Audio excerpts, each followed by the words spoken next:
Really read the titles. Okay. Okay. Okay, so you've got to learn to figure out what's important and pay attention only to what's relevant in the light of what's in the current situation is important. Otherwise, your head is so full of calculating the rules and the maxims that you can't even talk to people. You've been with people who are learning to drive, presumably, who are so absorbed in trying just to keep track of everything that they can't even hear what you're saying or say anything. So the next stage, you've got to simplify that.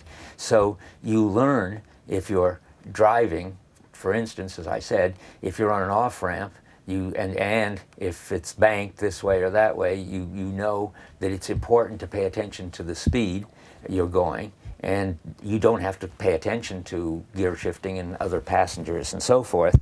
And in chess, though you have a maxim, attack a weak king side, there are lots of other maxims that say develop your pawns and protect your king side. So you have to know which maxim is the important one. When is it? Not only you have to attack the king side, but you have to attack it at the right time. And that means you have to know how to tell when it's relevant to attack the king side. And if you do it wrong, if you attack it too soon, then you lose. You want it, if you're attacking the king side, you want the other player not even to notice that that's what's happening, and to go and sneak up and capture your other pieces, because that gets them out of the way. I mean, the other player. But But if you lose a lot of pieces and you attack too soon, then you'll lose the game. And if you attack too late, you'll miss the opportunity. Maybe you'll lose the game. So it's very important to know when to attack the king side. And now comes the interesting thing about competence. There doesn't seem to be anybody who can give you some more rules and more maxims that tell you that. It's too situational, and so forth. You just got to have enough experience to be able to do it. And if you try to make yourself rules, you get stuck at competence. You can make yourself rules about when to worry about speed on the off-ramp. You can make yourself rules about when you should attack the king side, but they're always too crude, and they usually won't work. And that's fine. You have to do that to gain experience. And now comes an important thing.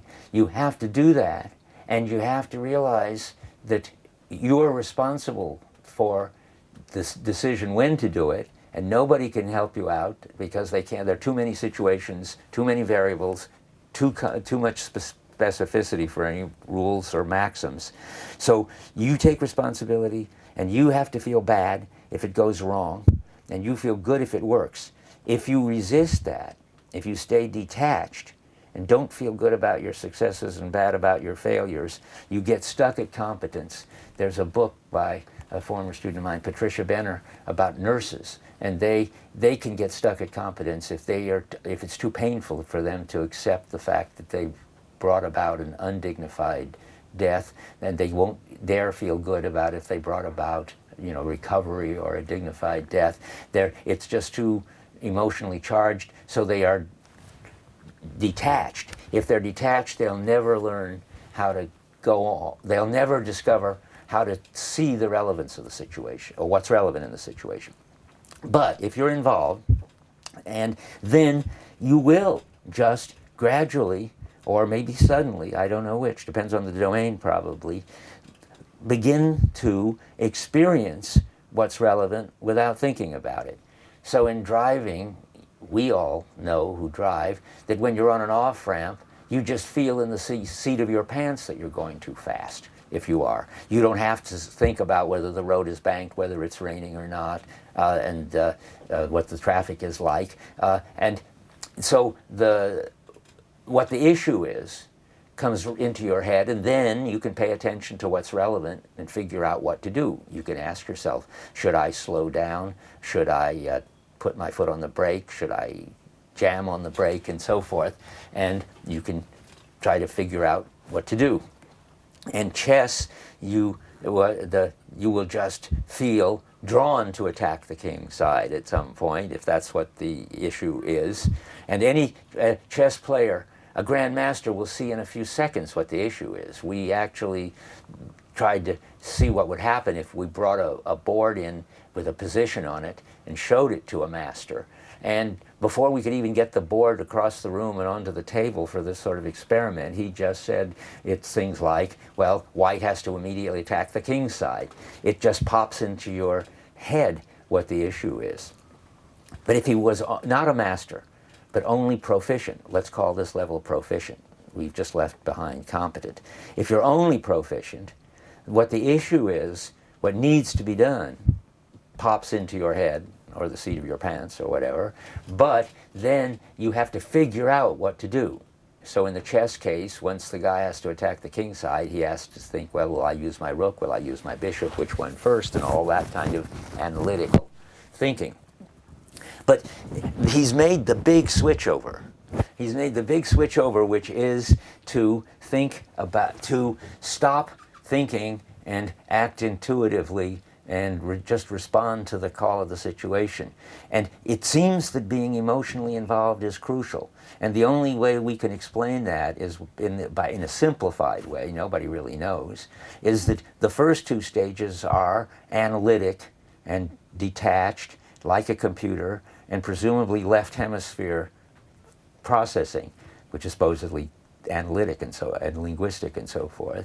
What you want to do is switch over to holistic right hemisphere processing, and right hemisphere is tied up with emotions, and somehow being emotionally involved helps you make the switch over. And this is just speculation, but the fact is you got to be emotionally involved, and if you are, and if you keep playing and suffering your defeats and being elated about your successes, you will switch over. Your brain will do it.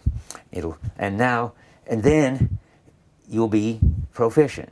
And we just talked about what that would mean. But obviously that's not the way experts behave, whether they're jazz improvisers or potters or teachers or whatever. They do something much more amazing. They just respond to the situation immediately, without reflection and without any analytic calculation.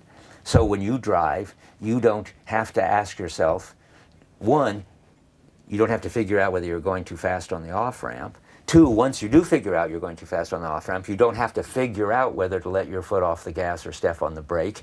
You just put your foot on the brake, if that's the thing to do. Now, how is that possible? Well, what it amounts to is the more experience you get, the more you get a refined repertoire of situations, so that you get the feeling in the seat of the pants that you're going too fast, of the sort that you better take your foot off the accelerator, and the feeling in the seat of your pants that you're going too fast, of the sort that you better touch the brake, and so forth. And maybe if you have 50 categories that you feel, then they will each one lead to an appropriate response, and you just do it. And that's going to be the same if you're playing music or whatever you're doing. Now, in chess, it's even more dramatic, and it's nice because it's been studied in chess that a chess grandmaster just immediately sees the appropriate move. He doesn't have to figure out at all.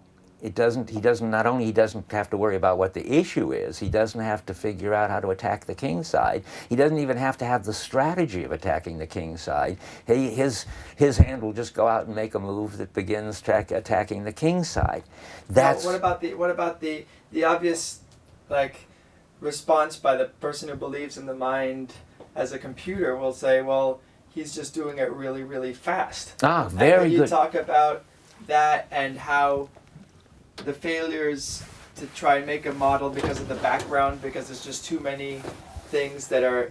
I was just reading in your friend's paper last night about how even if they wanted to try and program all these background facts in, they become infinite, and it seems you would need, I think she says you would need a degree in economics to go buy a piece of...